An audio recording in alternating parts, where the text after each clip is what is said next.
Sean bienvenidos una vez más a este su espacio expositivo con Tulio Reyes Miranda en esta sección, dando inicio a la lección número 8 de nuestro estudio de la epístola a los Efesios, cuyo autor, cuyo origen o cuya autoría de esta epístola procede de el apóstol Pablo. El título de esta lección se llama Vidas moldeadas por el Mesías y palabras inspiradas por el Espíritu. Bueno, en esta sección vamos a comentar la perícopa del capítulo 4, que va desde el verso 17 hasta finalizar el capítulo 4, aunque la perícopa continúa hasta el capítulo 5. ¿Ok? Continúa la perícopa, pero bueno, vamos a analizar solamente la sección desde el verso 17 hasta el verso 32, que es donde finaliza el capítulo según, bueno, la división de capítulos que se ha hecho en nuestras versiones tanto españolas como también inglesas. Por lo tanto, en esta ocasión, esta lección es bastante enriquecedora. Para mí es esta sección, esta perícopa, prácticamente es el plato fuerte que este servidor, pues, de toda la epístola, para mí es el plato más apetecible de toda la epístola. Bueno, toda la epístola es fascinante, pero especialmente esta sección. Bueno, el capítulo 4 inicia ya con exhortaciones prácticas. Una, la que va desde el verso número 1 hasta el verso número 16, está hablando de la manera de andar dentro del cuerpo del Mesías, andar humildemente, en mansedumbre, teniendo paciencia, soportándonos unos a los otros, ¿no? Manteniendo la unidad del espíritu en el vínculo de la paz, es decir, la unidad en medio de la adversidad, en medio de la diversidad, ¿ok? La unidad a pesar de la diversidad. Ahora, el apóstol viene entonces a hablar en nuestra manera de andar en relación al resto de los gentiles, porque estas directrices que ahora el apóstol brinda, se lo está brindando a los creyentes de origen gentil, no de origen judío, sino de origen gentil. Y cómo debe ser el proceder de estos creyentes, de estos fieles y santos en el Mesías, de entre los gentiles en relación con los otros gentiles. Por eso entonces así introduce el verso 17 en esta sección, en esta perícopa que aquí inicia, dice el apóstol Pablo, así que esto digo y requiero en el Señor. Ahora Pablo va a dar mandamientos, va a dar directrices con autoridad apostólica. ¿Ok? Con la autoridad apostólica. Va a dar mandamientos, obviamente mandamientos inspirados por Ruach HaKodesh, por el Espíritu de Santidad, donde dice que no andéis más como los otros gentiles. Y esto que el apóstol va a decir ahora es sumamente práctico, muy, pero muy práctico. Porque ¿hasta qué punto, si yo, por ejemplo, Tulio Ismael Reyes Miranda, cuyo origen étnico, si se quiere decir, soy americano, suramericano, del país de Venezuela, soy un venezolano, ¿hasta qué punto yo como venezolano debo diferenciarme del resto de los venezolanos y de los colombianos, de los peruanos o de cualquier otra persona de diferente cultura o de diferente etnia? O sea, ¿hasta qué punto puedo yo interactuar, puedo comulgar y hasta qué punto debo guardar cierto límite en cuanto a mi manera en este caso, a mi manera de andar. Entonces, esto es importantísimo. Y aquí el apóstol nos va a dar unos principios, unas pautas muy prácticas que van a ayudar y van a orientar a los santos y a los fieles, especialmente de origen gentil, en este ámbito y en este punto. Como sabemos, todo ser humano somos iguales desde un aspecto, si se quiere decir, biológico. Estamos en una misma igualdad. Todos tenemos un corazón, todos tenemos un pulmón, todos tenemos un cerebro, sistema nervioso, digestivo, osteoarticular, en fin. Todos tenemos biológicamente, no hay una distinción, excepto en el sexo, en la anatomía de un hombre y de una mujer, pero no hay una diferencia marcada biológicamente hablando, entre un japonés y entre un europeo, o entre un americano y un africano.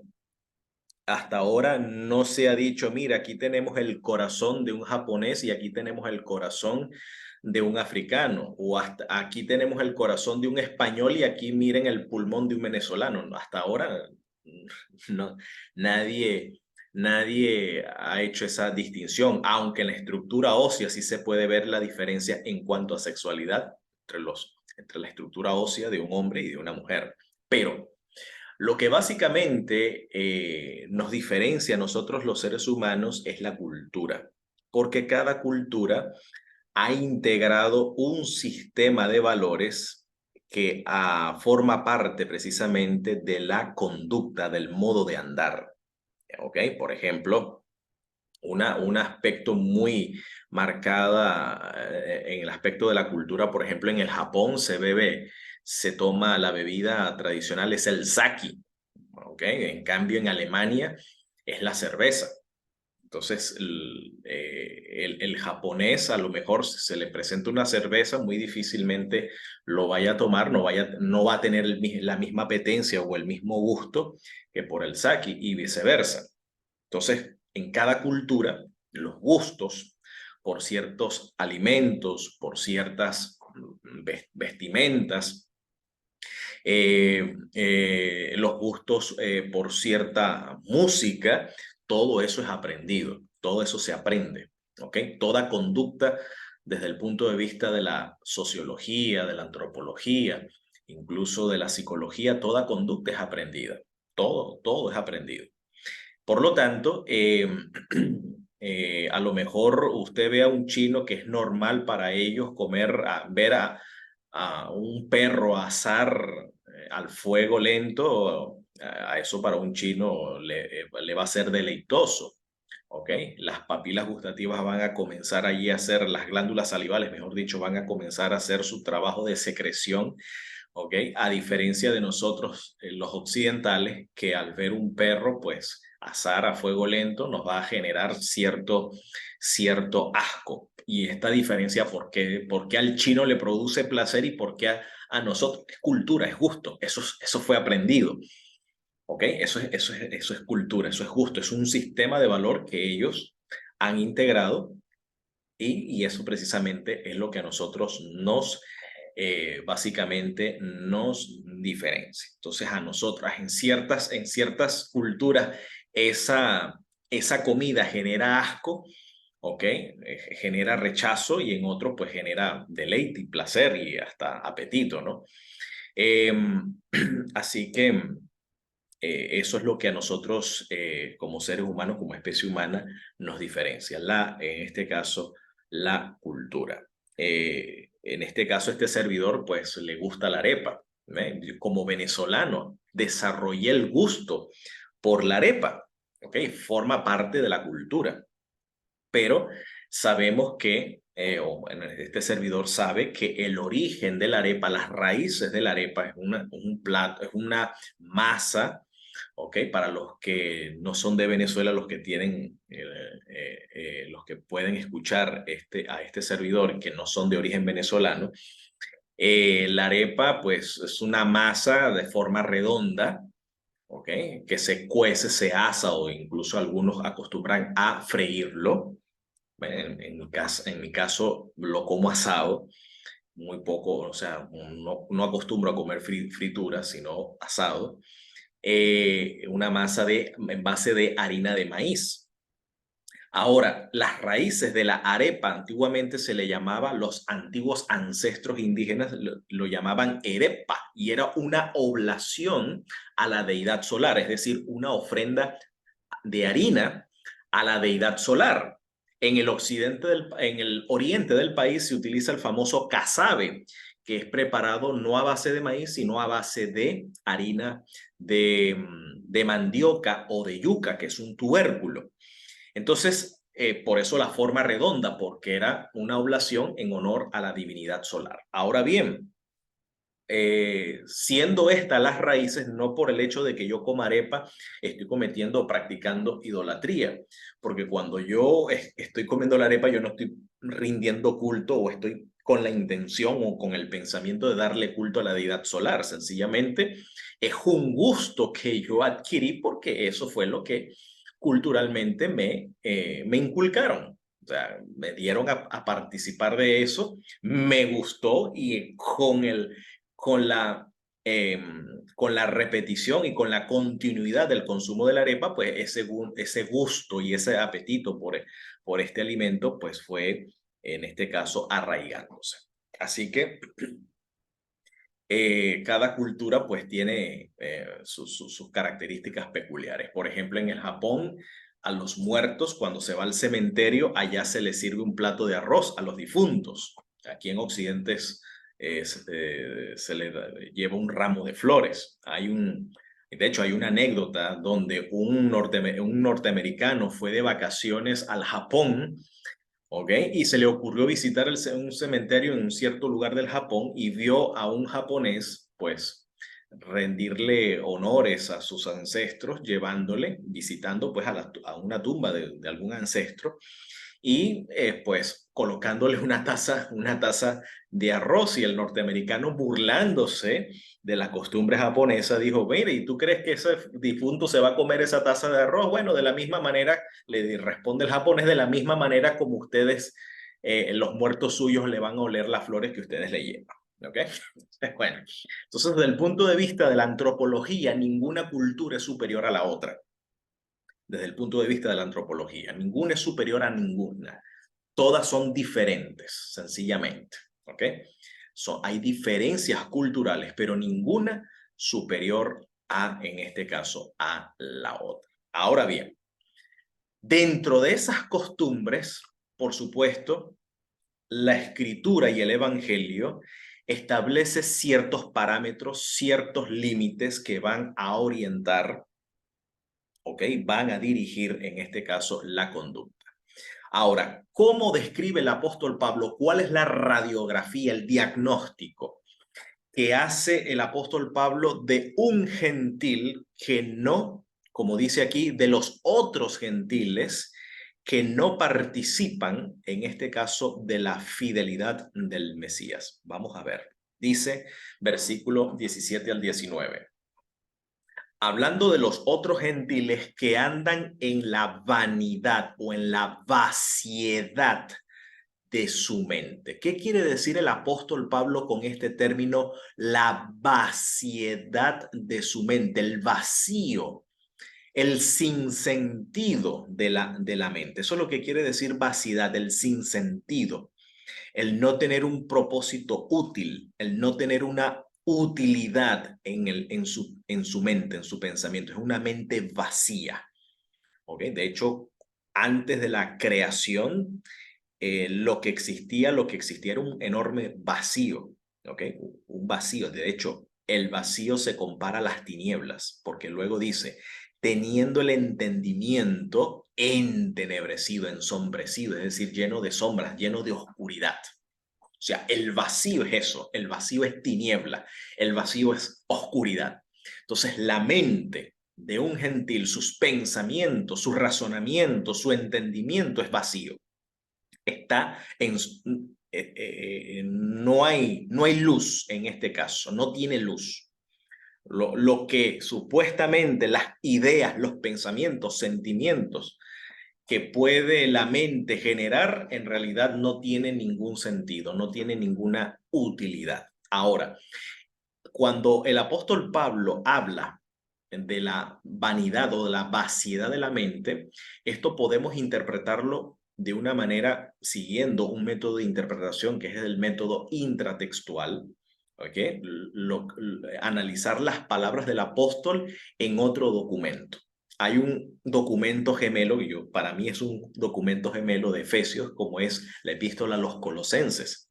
Los Colosenses tienen temas paralelos que es interesantemente, Colosenses explica a la epístola a los Efesios. ¿Okay? Lo que Efesios dice con otras palabras, Colosenses te lo explica con otras palabras que puede, en este caso, aclarar los términos. O lo que Colosenses dice, Efesios te lo dice de otra manera. Por ejemplo, cuando Pablo habla de la vaciedad de su mente, teniendo el entendimiento entenebrecido, dice, ajenos o extraños de la vida de Dios, es decir, el gentil que no conoce al Eterno, que no conoce al Mesías, no participa de la vida divina, no participa de la vida de Dios, dice, por la ignorancia que en ellos hay. Entonces, el problema aquí radica en el desconocimiento. Hay una ignorancia, ¿ok? Hay un desconocimiento del carácter de Dios, de la vida de Dios o de la vida divina. Es decir, no son participantes de la naturaleza divina. ¿Por qué? Por la ignorancia que hay en ellos. Y esa ignorancia, Pablo lo llama un entendimiento, un razonamiento, un pensamiento entenebrecido, debido a que su mente está vacía, no hay luz, carece de luz. ¿Okay? La lumbre de la gloria del Mesías, que es la imagen de Dios, está ausente. Ahora, esta ausencia de luz no es una condición innata del ser, no. Esta ausencia de luz se debe a, como dice aquí, ignorancia que hay en ellos por la dureza de su corazón. Quiere decir que esto es una ignorancia voluntaria, es decir, el no poner la voluntad o no hacer que la voluntad del corazón coopere en la intención de conocer, en este caso, al Creador. Por lo tanto, luego, después que perdieron la sensibilidad de la conciencia, es decir, ya no les duele hacer cosas que son contrarias a su conciencia, ese dolor va desapareciendo. Es decir, en la medida que se va habituando a la transgresión, ya esa sensibilidad o ese dolor, ¿ok? Esa conciencia acicateada por el espíritu, es decir, por el sentido del deber, del honor, de la verdad y la justicia, ya no genera en ellos remordimiento o no genera en ellos esa sensibilidad que los haga enmendar o rectificar su manera de proceder, sino que al contrario, al perder ese dolor o esa sensibilidad de la conciencia, dice, se entregan a la desvergüenza para cometer con avidez toda suerte de impureza. Entonces vamos a explicar qué quiere decir esto de la vaciedad de su mente. Por ejemplo, la epístola a los Colosenses en el capítulo 1, versículo 21, Pablo explica eso de la vaciedad de la mente con otras palabras. Dice, y a ustedes también que erais en otro tiempo extraños, dice, extraños y enemigos en vuestra mente. Ahí está. Haciendo malas obras, ahora os ha reconciliado. Ahí está. Haciendo malas obras. Éramos enemigos en nuestra mente. Entonces, aquí la vaciedad de la mente, Pablo lo explica en otras palabras, la enemistad de la mente. O sea, la enemistad de la mente es la participación de malas obras. Y como dice Pablo también en Romanos, capítulo 7, 8, si no más recuerdo, dice que la enemistad de Dios los deseos, perdón, los deseos de nuestra carne son enemistad contra Dios porque no se sujeta a la Torá de Elohim, a la Torá de Dios, ni tampoco en este caso puede. ¿Por qué no puede? Porque se han entregado, ¿ok? Se han entregado a la desvergüenza para cometer con avidez toda suerte de impureza. En pocas palabras, la vaciedad de la mente se trata del hecho de que el Dios de este siglo ha enceguecido, ¿ok? Ha enceguecido el corazón de los incrédulos para que no les resplandezca la gloria o la lumbre de la gloria del evangelio del Mesías, quien es la imagen de Dios. Esto lo puedo resumir con las palabras que dice una declaración que dice, un apotegma que dice el libro del Zohar, el libro del esplendor de la tradición rabínica o de la tradición judía, que dice, Hakadosh Baruj Hu solo te creó para un solo propósito, te creó solo para que le conozcas. Wow. O sea, la, la vanidad es el sinsentido, el Hebel, del término hebreo, el Hebel, que significa todo es niebla, todo es vapor. O sea, hay una ilusión de que hay algo allí, pero en realidad no hay nada. Entonces, todo lo que existe es una ilusión, o sea, toda la realidad que el hombre en la que procura alcanzar o asirse, ¿ok? Está haciéndose de algo que genera en el hombre un sinsentido, es decir, genera un estado de vacío. O sea, el hombre aspira a algo, por eso que el hombre siempre está deseando cosas, que cree que con alcanzar ciertas cosas, el hombre cree llenarse con esas cosas, ¿ok? Placeres, reconocimiento, fama, dinero, eh, incluso a obras de beneficencia y a veces hasta haciendo obras de beneficencia, el hombre experimenta cierto vacío o cae en un nihilismo. Entonces, fíjense, tenemos en la escritura dos experiencias de nihilismo, de vacío existencial, del sinsentido, como en este caso el rey Shlomo, que lo tenía todo. Tenía conocimiento, sabiduría, tenía haciendas, tenía comercios, emporios, lo tenía todo, mujeres, 700 mujeres, como dice la escritura, lo tuvo todo. O sea, un hombre que lo tenía todo y decía que todo esto es vanidad de vanidades, o sea, todo esto es un vacío. Y tenemos por otro lado a Job, que también lo pierde todo, ¿ok? Tenemos el otro extremo de Job, que lo tenía todo y lo perdió todo, y Job llegó a decir, maldito sea el día, ¿ok? Aquel día en que yo nací, en que se dijo varón es, o sea, o sea, porque había llegado un momento de una experiencia de, en cierta manera, de un sinsentido. Pero el Zohar apunta al hecho de que el único objetivo, el único propósito para el cual la vida humana fue creada es para conocer al Creador. O sea, allí, en ese conocimiento del Creador, el hombre puede encontrar el sentido.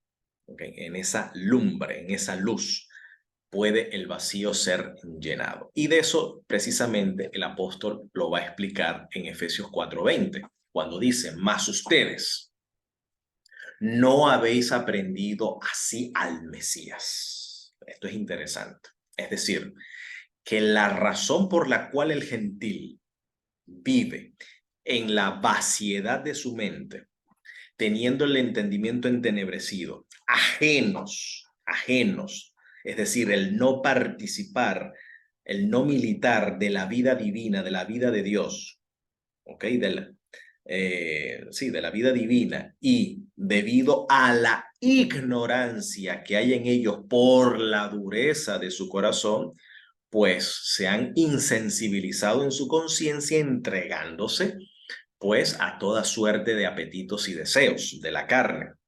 Entonces, mas así no habéis aprendido al Mesías. Noten que el objetivo el objetivo de la vida, el objetivo del conocimiento debe ser, en este caso, el Mesías. O sea, la vida se nos ha dado. El creador, quien sostiene la vida, en quien vivimos, nos movemos y somos, nos ha dado el don de la vida con el objetivo de aprender al Mesías, de conocer al Mesías. Porque conocer al Mesías, conocemos obviamente a Hakadosh Baruj Hu, al Santo Bendito es. Porque el Mesías, como dice el apóstol Pablo, es la imagen de Elohim. O sea, el Todopoderoso tiene una imagen y esa imagen es el Mesías. Es decir, que el Mesías es el rostro del Todopoderoso, es el rostro de Akadosh Baruj Hu. Entonces, mas ustedes no habéis aprendido así al Mesías. Y un punto importante, que el término a aprender, si uno recurre aquí a las llamadas ciencias de la educación, aprender significa, dentro de ese contexto, recibir o adquirir información, más no así lo que el apóstol aquí intenta decir con el término a aprender, captar, capturar, ¿ok? Eso es a aprender, tiene que ver con captar, capturar, tomar. Entonces, aquí el concepto de aprendizaje tiene que ver es con la conducta. ¿Okay? Desde el punto de vista de la psicología y de la sociología, aprendizaje tiene que ver con, en este caso, con un cambio de la naturaleza, un cambio, en este caso, de la conducta.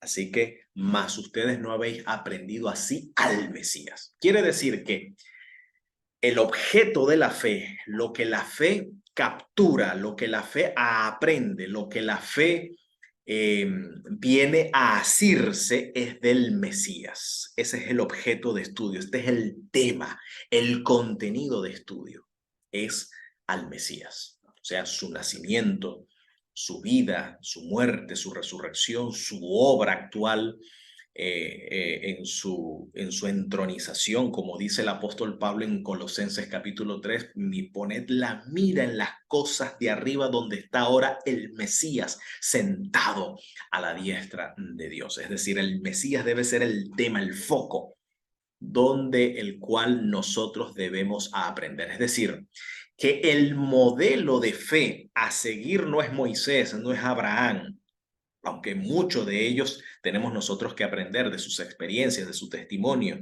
pero el objeto de fe no es estudiar Noé, no es estudiar a Abraham, no es estudiar a David, Moisés, que de ellos también por supuesto aprendemos, pero, pero de quien nosotros, sí, para nosotros el vivir debe ser el Mesías, como decía Pablo. O sea, el foco de nuestro aprendizaje debe ser el Mesías. El Mesías es el foco de nuestra fe, es el centro de nuestra fe, el centro de nuestra experiencia. Entonces, a aprender al Mesías. Ese es el referente. Ese es el punto de referencia. Y luego dice un sí condicional. Si empero lo habéis oído y habéis sido por él enseñados. Es decir, que el Mesías no solamente es el objeto de estudio, sino que también el Mesías es el maestro, porque él es el que nos enseña. Ahora, aquí está este sí condicional, si empero lo habéis oído. En realidad, no se aprende estudiando al Mesías, al menos que sea el mismo Mesías quien nos hable y quien nos enseñe. En pocas palabras, no hay cambio, no hay aprendizaje, no hay cambio significativo del Mesías si él mismo no nos habla y si él mismo no nos enseña. Es decir, podemos nosotros leer la Biblia, pero si el Señor no nos habla a través de ella, no hay transformación. Podemos leer, saber los idiomas bíblicos y leer libros de teología, comentarios aquí, comentarios allá, pero si el Mesías no nos habla, igual la mente está vacía de luz. Si Él no nos enseña, estamos en la nada, ¿ok? Estamos en la nada. Sí, tenemos un tema, podemos tener información, acumular información acerca del Mesías, pero si esa información no crea un impacto significativo, no le hemos escuchado, no le hemos oído, no hemos sido por Él, en este caso, enseñado. Y esto es lo que Pablo está apuntando. Sí, es cierto, el objetivo, el decir, el discipulado, vamos a decirlo así, tiene como objeto, el discipulado tiene como objeto a aprender al Mesías, captar al Mesías, ¿ok? Capturar al Mesías. Ese es el objeto del discipulado, conocer al Mesías, captar al Mesías, aprender al Mesías. Ese es el tema de estudio. Pero, si ese tema que debemos nosotros aprender no es enseñado por el propio Mesías, no hay transformación, no hay un impacto significativo, no hay frutos, no hay frutos. Entonces, ¿qué? Por eso dice el Pablo el sí condicional, si empero lo habéis oído, porque quien le oye le sigue. Como dice el maestro, mis ovejas escuchan mi voz y éstas me siguen. Y yo les doy vida eterna y no perecerán jamás, ni nadie las ha de arrebatar de mi mano. ¿Por qué? Porque estas ovejas oyen al pastor, porque el pastor les habla, ¿okay? Porque el pastor les habla y ellas escuchan, conocen la voz del pastor y escuchan la voz del pastor. Y dice, y habéis sido por él enseñados. Dice el maestro, si ustedes permanecen en mi palabra, ustedes llegarán a ser mis talmidín, mis discípulos, y conocerán la verdad, y la verdad los liberará. Entonces, necesitamos, necesitamos aprender al Mesías. El discipulado tiene como objetivo aprender al Mesías y el discipulado lo lleva a cabo el Mesías en persona. ¿Ok? Y lo que el Mesías nos enseña es en conformidad a la verdad tal cual es en Yeshua, en Yeshua, ¿ok? En Jesús. Entonces, quiere decir que no basta solamente informarnos acerca del Mesías, necesitamos que sea el Mesías nuestro maestro, el que nos enseñe y el que nos hable.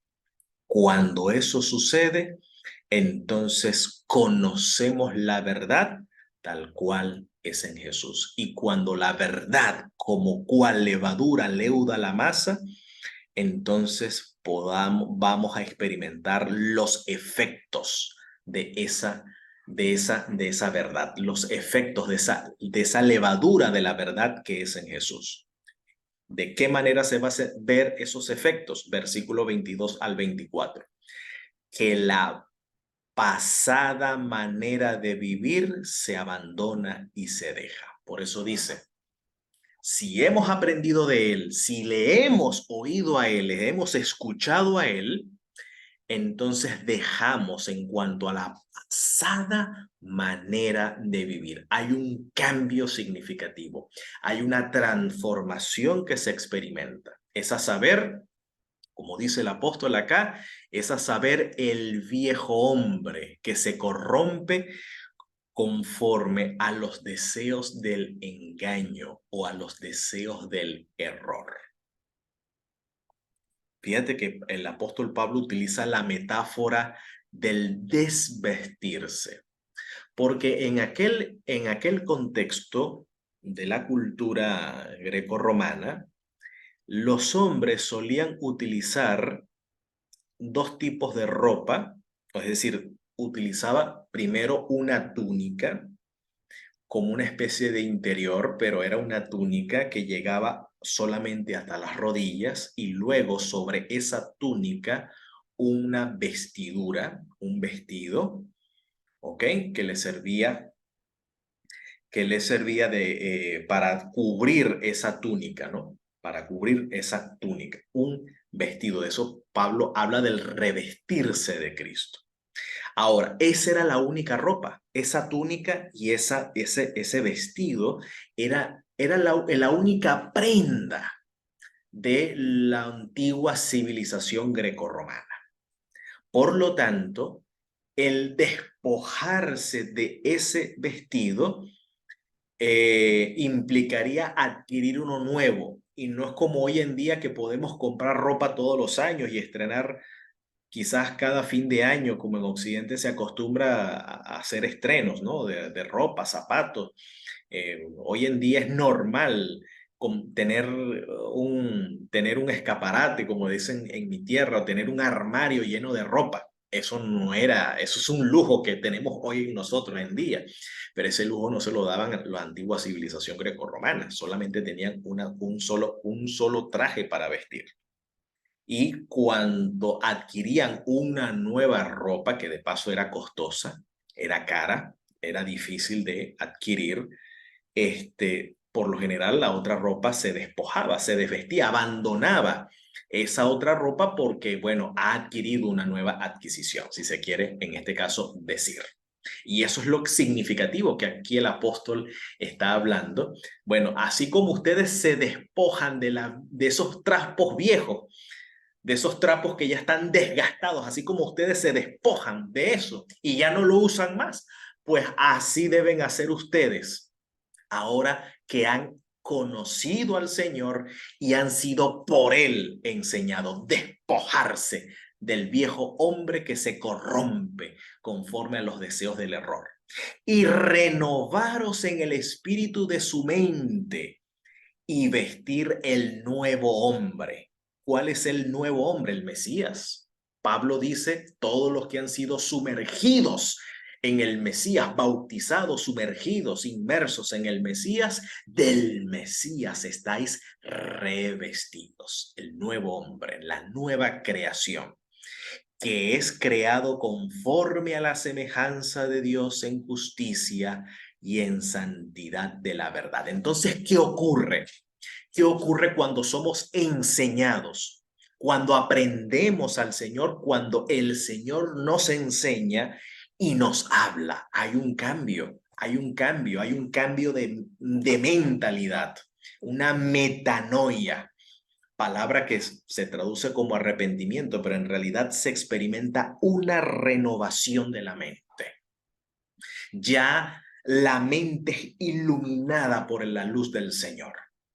El Señor le ilumina. Ya la lumbre de la gloria del Mesías resplandece en su mente. Ya la mente no está entenebrecida, la mente no está vacía, está llena de luz. Por eso dice la Escritura, somos hijos de luz, que de hecho, término que Pablo emplea en este caso, en esta epístola. Hijos de luz quiere decir portadores de la luz. Ya no tenemos una mente vacía, sino que ya la mente porta la lumbre de la gloria del Mesías que resplandece a través del Evangelio.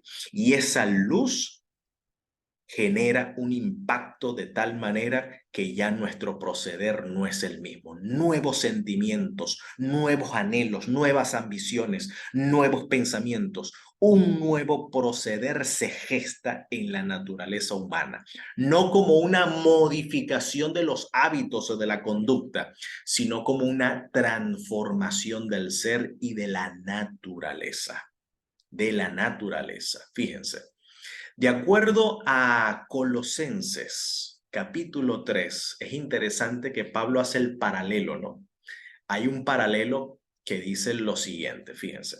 Permítanme aquí leer antes, olvidé aquí citar, está aquí más adelante, cuando el apóstol dice, hablando de esa figura de lenguaje, de despojarse del trapo viejo y vestirse de la nueva adquisición.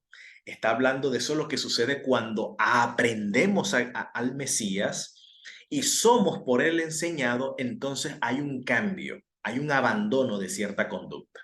Entonces, en esta conducta, Pablo va a tratar los temas éticos, los temas puntuales que tienen que ver con aquellos preceptos de Dios, pero que son preceptos universales. No son los preceptos que distinguen a un judío y a un gentil, como es la circuncisión, como son los hábitos de alimentación, que también es importante, o de portar ciertas prendas, como hay un mandamiento específico en la Torá para los judíos utilizar el tzitzit. ¿Ok? Es un mandamiento específico para los hijos de Israel. ¿Ok? Hay un mandamiento específico para los hijos de Israel. Aquí Pablo está hablando de preceptos que son aplicables en toda cultura, tanto en la judeidad como en la gentilidad. Por ejemplo, habla de por lo cual dejando la mentira, es decir, cuando el Señor habla, cuando el Señor enseña y cuando el Señor, el Mesías, es aprendido por el discípulo, pues no está conociendo a un Mesías que es mentiroso. No está conociendo a un Mesías que hable mentira, que hable palabras deshonestas. Por lo tanto, obviamente, no puede, el discípulo cuando va a conocer al Mesías, va a conocer aquella experiencia que tuvo que el Mesías enfrentar allá en el tribunal ante Cayafa, ante Anás y Cayafa, o Anás y Caifás, como se dice en español. Y ante Poncio Pilato, cuando bajo juramento el Cohen Gadol, el sumo sacerdote Cayafa, le dice al Mesías, ¿eres tú Atá Mashiach Ben Elohim? ¿Ok? O Ben Baruch.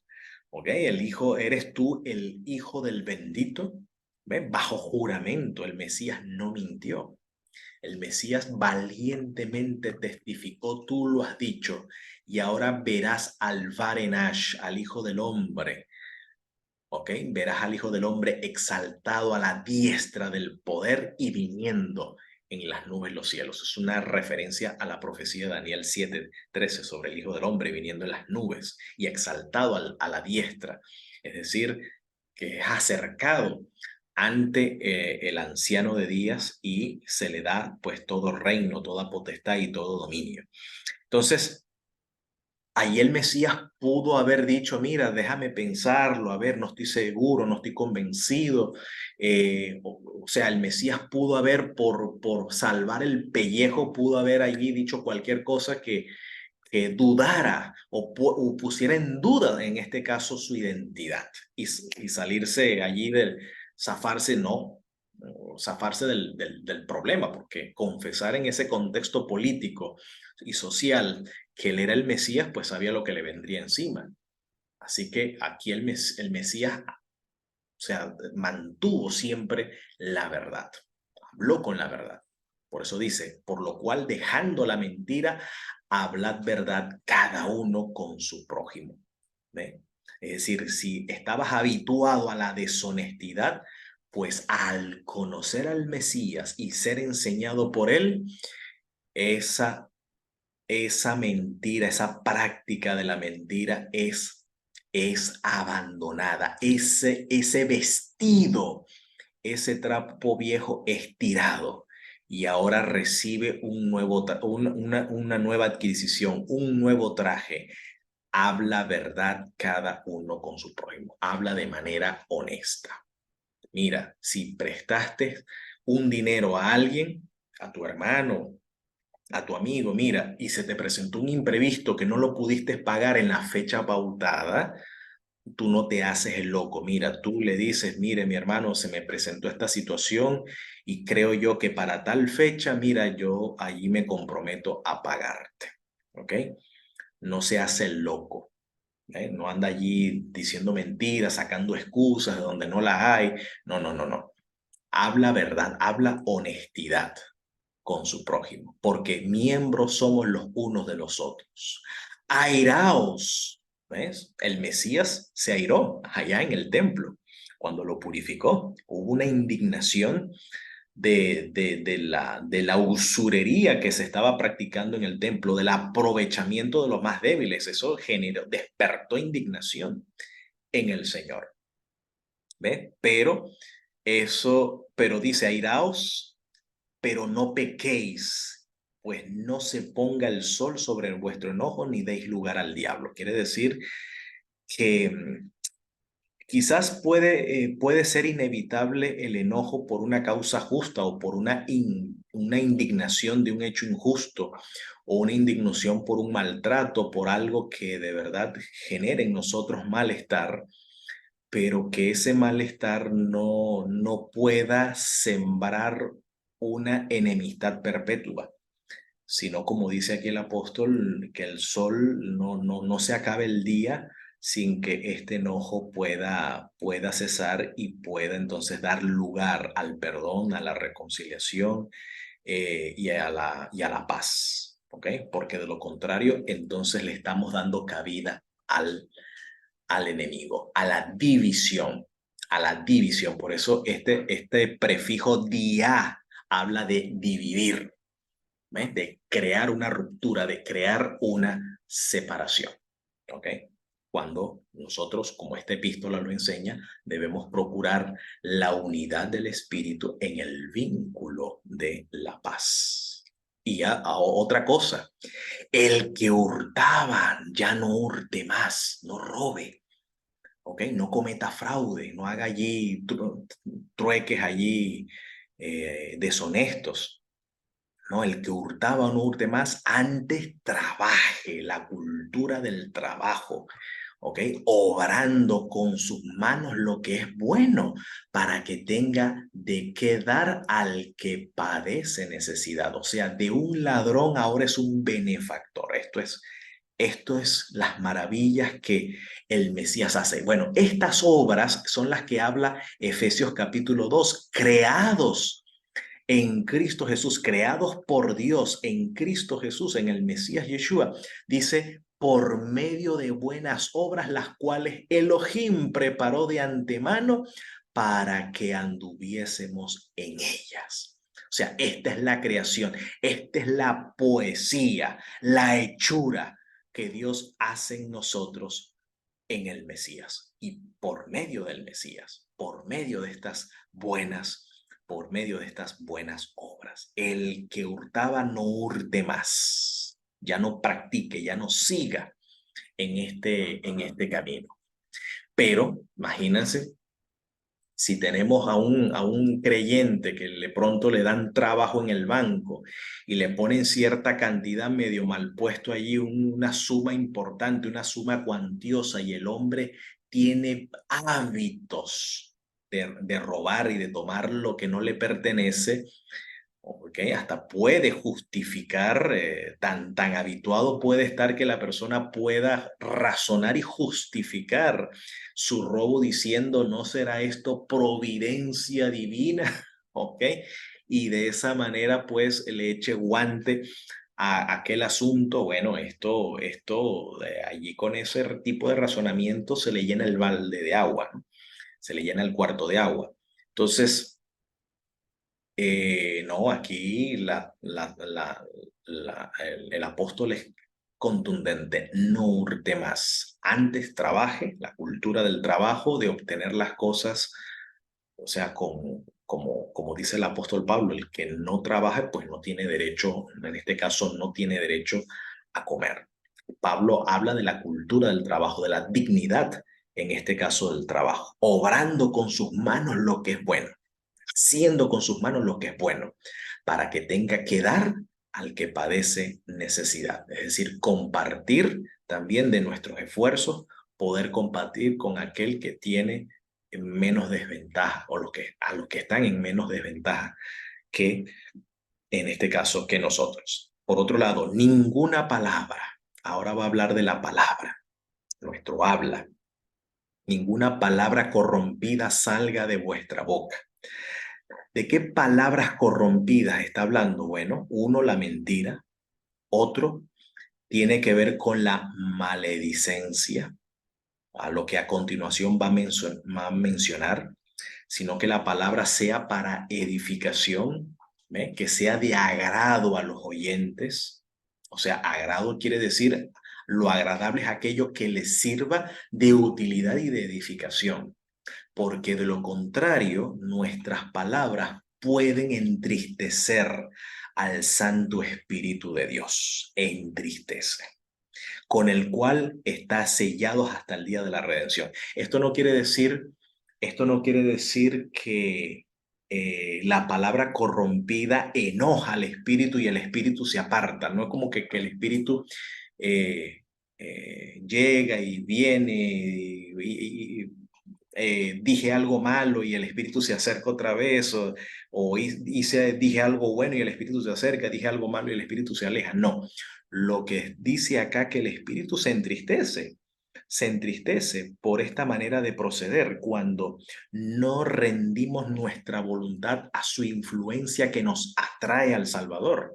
Cuando nos resistimos, el Espíritu Santo queda constreñido, queda entristecido, pero aún así permanece fiel a nosotros, está allí presente como el Paráclito, sigue allí, no abandonándonos, no dejándonos abandonados, mejor dicho, a nuestra suerte, sino que sigue trabajando, operando en nosotros hasta lograr el arrepentimiento, hasta que podamos ser convictos en nuestras conciencias del error y podamos abandonar la práctica. Entonces, las palabras corrompidas de nuestra boca tienen que ver con palabras de amargura, ¿ok? Palabras de enojo, palabras de ira, de gritería, palabras de maledicencia, que prácticamente es el deporte que se practica en la sociedad, incluso en nuestras congregaciones. En muchas congregaciones se habla mal del pastor, se habla mal de la autoridad, se habla mal de la congregación, hasta en las juntas se habla mal de un hermano, ¿ok?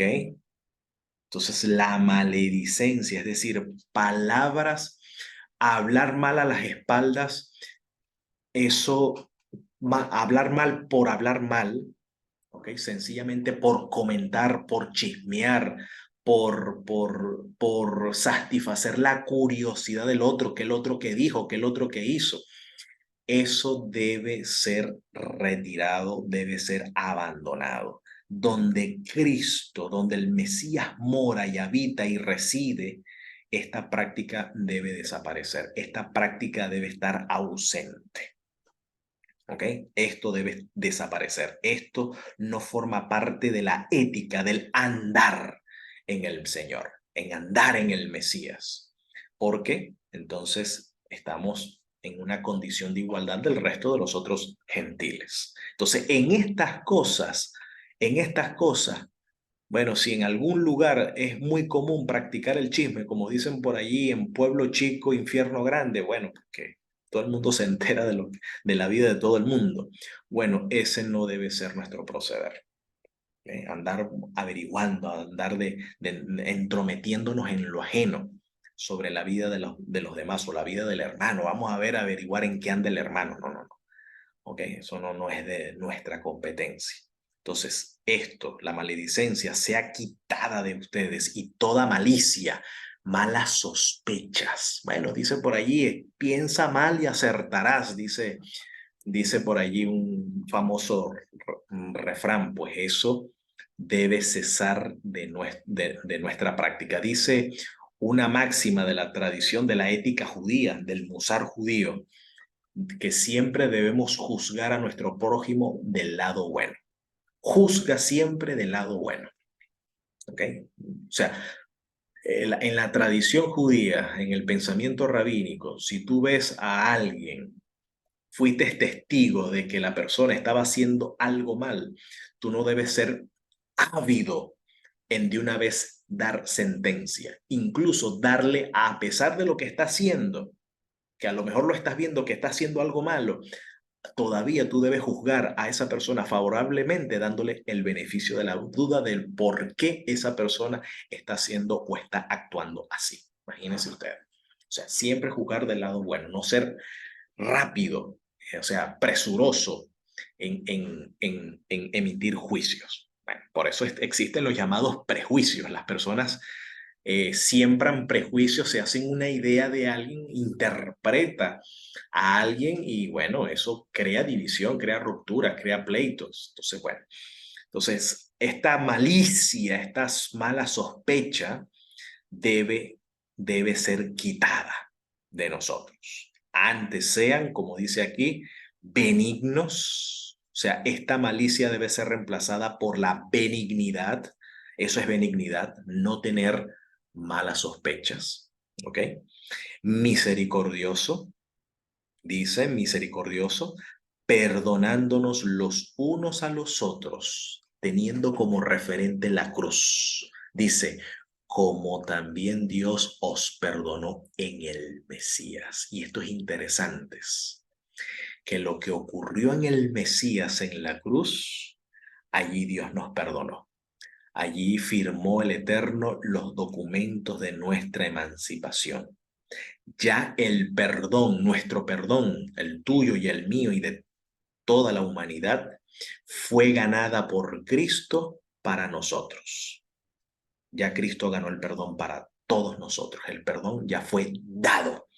Por eso dice, Dios os perdonó. Ya esto fue dado, ya esto fue otorgado en el Mesías. Ya Él ganó el perdón para nosotros.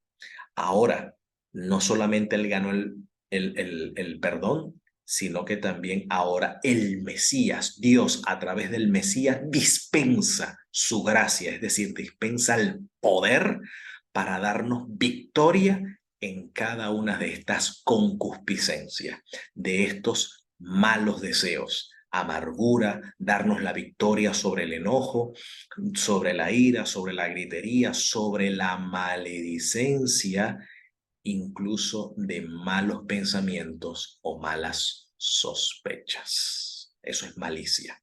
Eso también debe desaparecer de nosotros. Eso no significa que nos vamos a chupar el dedo, ¿no? Como dice el maestro. El maestro dice, sean inofensivos como paloma, pero también inteligentes como la serpiente. ¿Ve? También es un don del espíritu el discernir, por supuesto, los espíritus. ¿Ok? Podemos discernir los espíritus, pero no estar siempre, andar siempre con la malicia, con la mala sospecha de que, o pensando mal de todo el mundo, porque para el puro, pues todas las cosas son puras. Dice en mi tierra, el que se pique es porque allí come. ¿Ok? O también hay un dicho famoso, un dicho popular que el ladrón juzga por su misma condición. O sea, el que tiene malicia es porque en algo anda por allí también. ¿Ok? Entonces, obviamente, quien no participa en el pecado, pues no tendrá esta actitud, ¿ok? Esta actitud frente al resto de las personas. Así que bueno, esto es el contenido práctico que el apóstol nos presenta en esta epístola y quería complementar esto que dice el apóstol con lo que menciona en Colosenses, haciendo una lectura intratextual del pasaje de Efesios. Fíjense que Pablo dice lo mismo, ¿ok? Lo mismo en otras palabras en el libro de Colosenses. Dice que si nosotros hemos resucitado con el Mesías, fíjense que está hablando de una resurrección en el Mesías, es decir, que cuando conocemos al Mesías y somos por él enseñados, ocurre en nosotros una resurrección. Esa nueva creación es una resurrección. Y cuando se gesta en nosotros esa resurrección, dice, hacemos morir todo lo terrenal que hay en nosotros. Y noten lo primero que aparece en la lista, fornicación. Y va a hablar sobre la conducta sexual. Fornicación, la palabra griega porneia, tiene que ver con aquella lista que menciona el libro de Levíticos 18 de todas las relaciones incestuosas y de todas las relaciones que la Torá prohíbe, ¿ok? Y que la Torá orienta y direcciona en nuestra manera o en nuestra ética sexual.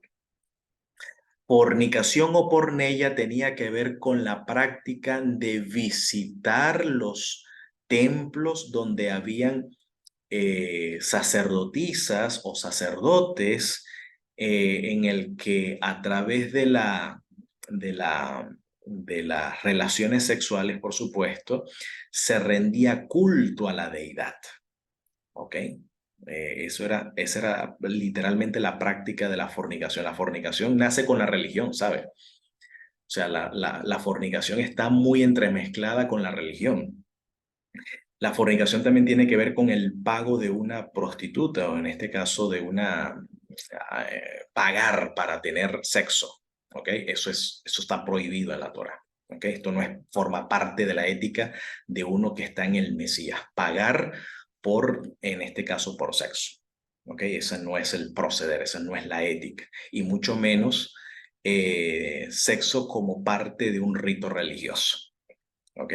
Mucho menos. Esta forma está prohibida en la Torah. Esto no es amar al prójimo, esto no es amar al sexo opuesto. Sencillamente está viéndose el sexo opuesto como un objeto del cual satisfacerse y nada más. Bueno, la Torah prohíbe esto. ¿Ok? Aquí el Evangelio, o sea, el que ha resucitado en el Mesías muere a esta práctica. Muere, es decir, la erradica por completo. Esto no es allí, bueno, más o menos, allí coqueteando con la cosa, como una chupeta bombón bum. No, no, no, nada que ver.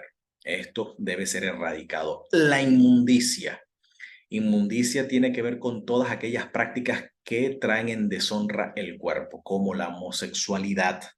Bueno, hoy en día con el tema de la ideología de género, pues esto se ha vuelto pandémico. Bueno, ahora el creyente tiene que padecer por mantener firme, tanto en la sociedad como incluso dentro de su comunidad de fe, porque hasta estas ideologías están invadiendo nuestras comunidades de fe. Bueno, aquí la Torah es contundente, aquí el Evangelio es contundente. El creyente que ha resucitado en el Mesías muere a la inmundicia, al deleite carnal, a la mala concupiscencia y a la avaricia. Fíjese que estas prácticas, la cual es servicio de ídolos, es decir, la cual es idolatría. Es decir, la avaricia, la mala concupiscencia, el deleite carnal, la inmundicia y la fornicación entra en la categoría de idolatría, nada más y nada menos. O sea, la vida sexual libre, como hoy en día se practica, eso es lo común de una persona idólatra. Eso es parte de la idolatría. Y por estas cosas, dice, la ira de Dios viene sobre los hijos de la rebelión. Entonces, en las cuales ustedes también anduviste en otro tiempo, ¿ok? Anduviste, pasado. Ya ustedes se despojaron de esas viejas vestiduras. Ustedes en algún tiempo participaron de estas cosas. Participaron. No están participando. Participaron en otro tiempo, viviendo en ellas, más ahora, ¿ok? Han muerto a estas cosas. Ese es el morir juntamente con el Mesías, morir a morir o crucificar a la carne en sus vicios y pasiones, ¿no? Mas ahora dejad también ustedes todas estas cosas, la ira, el enojo, la malicia, la mala sospecha, como acabamos de mencionar, la maledicencia, que tiene que ver con el chisme, cuéntame que yo te cuento, el hablar mal a las espaldas del prójimo. ¿Ok? Usted puede hacer lo ético es reprender al prójimo o decirle la verdad al prójimo o señalar o corregir algún defecto en el prójimo, pero decírselo directamente a él y, por supuesto, en amor. ¿Ok? Amonestar, pero amonestar en amor, pero firme, pero firme. Pero la maledicencia, las espaldas, si siento alguna inconformidad o un descontento que tengo con el otro, comentarlo al pastor, al anciano, no, ese no es el proceder. La maledicencia debe erradicarse. Palabras deshonestas, la mentira, ¿no? palabras deshonestas de nuestra boca. No mintáis los unos a los otros. Dice, desvístanse del viejo hombre con sus hechos, con sus acciones, y revístanse del nuevo dice, el cual por el conocimiento es renovado conforme a la imagen del que lo creó. Así que la fe en el Mesías, el discipulado en el Mesías debe primar el pensamiento, el conocimiento. O sea, la doctrina, el conocimiento se muestra, como dice Santiago, como dice Jacob, mejor dicho, si hay algún hombre sabio y entendido entre ustedes, debe manifestar su sabiduría y su entendimiento por su buena conducta, no por la erudición con que maneja la Biblia y maneja la información bíblica. No estar lleno de información y de datos, no. La conducta es el proceder, ¿okay? Proceder. Por eso dice la Escritura, el que dice yo le conozco, pero no guarda sus mandamientos, el tal es un mentiroso, pues no hay verdad en él. El que dice conocer al Señor, pero el tal no es coherente con la ética del Señor, pues no le conoce, no le ha conocido aún. ¿No es? El que peca no le ha visto, como dice Yohanan, ni le ha conocido. ¿Ven? Entonces, así que esto habla de una resurrección. Esto lo que el apóstol Pablo nos está hablando es de la resurrección en el Mesías. Esta es la novedad de vida. La novedad de vida en el Mesías. Cuando aprendemos al Mesías, esa es la ética. O sea, si hemos sido por él enseñados, hemos resucitado con él, hemos muerto a lo terrenal que hay en nosotros. O sea, hay un abandono de estos vicios, de estas prácticas y una renovación de la mente, una renovación del ser y de la naturaleza en la renovación de los hechos. Porque todos los que habéis sido sumergidos, es decir, los que hemos sido sepultados, muertos en el Mesías, ahora del Mesías estáis vestidos. O sea, ¿qué significa estáis vestidos del Mesías? Ahora participamos de los hechos del Mesías, de las obras del Mesías. Como dice Pablo, el Mesías en nosotros es la esperanza de gloria, por la cual el apóstol dice, sufría dolores de parto hasta que el Mesías sea formado en ustedes. Porque a esa estatura estamos llamados nosotros a crecer, a un varón perfecto, a la misma medida de la estatura de hombres y mujeres en el Mesías Yeshua. Y finalizo con estas palabras del apóstol Pablo en Colosenses 1:9. Por lo cual también nosotros desde el día que lo oímos no cesamos de orar por ustedes. Y esta es mi petición por todos ustedes. De pedir que ustedes sean llenos del conocimiento de su voluntad en toda sabiduría e inteligencia espiritual, para que anden como es digno del Señor, agradándole en todo, llevando fruto en toda buena obra, creciendo en el conocimiento de nuestro Dios y de nuestro Salvador. Y que esto sea así hasta que el Eterno nos traiga al Mesías y que esto pueda ser pronto y en nuestros días y podamos decir amén.